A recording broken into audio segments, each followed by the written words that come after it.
अगर आपका अगर समंदर के कहीं आसपास हो और आप रोज समंदर किनारे घूमने जाते हो और एक दिन अगर आप देखो कि एक बड़ा सा बंगलो तैरता हुआ समंदर किनारे आ गया है तो आप क्या सोचोगे? ऐसा ही कुछ हुआ है अल सल्वाडोर स्थित ला पुटिला के समंदर किनारे पर। यहां पर एक रहस्यमय खंडेर हो चुका विला मिला है, जिसे देखकर हर कोई हैरान है कि इतना बड़ा बंगलो यहां पर आया कैसे होगा।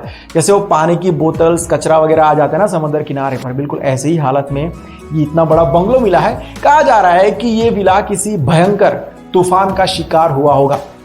जानकारी के मुताबिक 2 दशक पहले एक भयानक हरिकेन अल सल्वाडोर के तट से टकराया था, तब ये तूफान में शायद यहाँ पर आ गया होगा। लेकिन ये भी एक अनुमान है, हकीकत में चमत्कार कैसे हुआ होगा ये कोई नहीं जानता है। आपको क्या लगता है? मतलब इतना बड़ा घर यार, कोई छोटी सी चीज थोड़ी है कि तैर के टहलते टहलते या कहीं से उड़ के आ जाएगी। क्या कहते हो आप? कमेंट करके बताओ।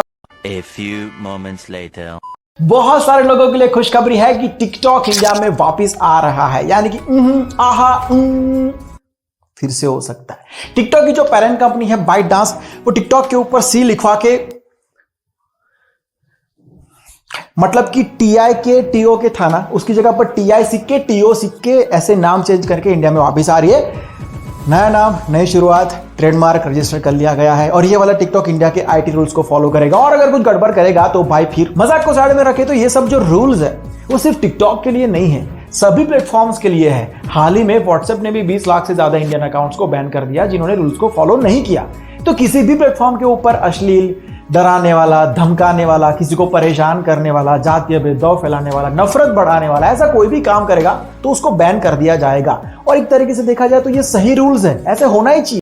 A few moments later. शादी नहीं करनी है तो मत करो, लेकिन अगर एक बार शादी कर दी तो कुछ भी हो जाए पूरी जिंदगी साथ निभाना ही पड़ेगा।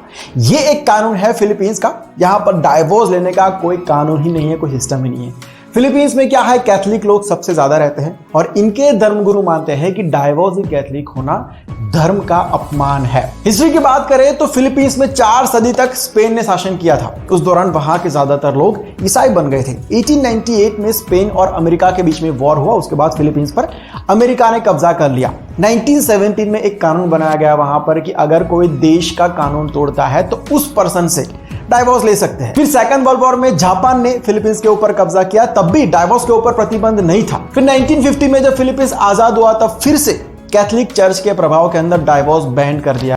A few moments later. United States Marine Corps USMC, ये जो यूनिट है अमेरिकी सेनाओं की एक ब्रांच है जो यूएस नेवी की वॉर में अपनी ताकत दिखाते हैं। मरीन कमांडोज को दुनिया की सबसे खतरनाक कमांडो फोर्स में से एक माना जाता है।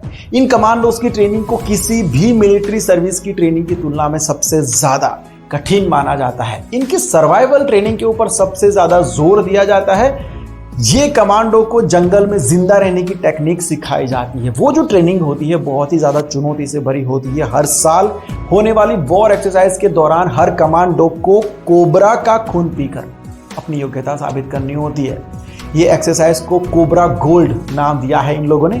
और इसके अलावा भी इन कमांडोज को जहरीले बिच्छू, जंगल के जिंदा जानवर, छिपकली जैसे जीवों को खाकर ट्रेनिंग को पास करना होता है। कोबरा का खून पीने पर एक बार पेटा की तरफ से आपत्ति दर्ज कराई गई थी। आपकी नॉलेज के लिए बता दूं, पेटा वो संस्था है जो जानवरों की रक्षा के लिए काम करती है।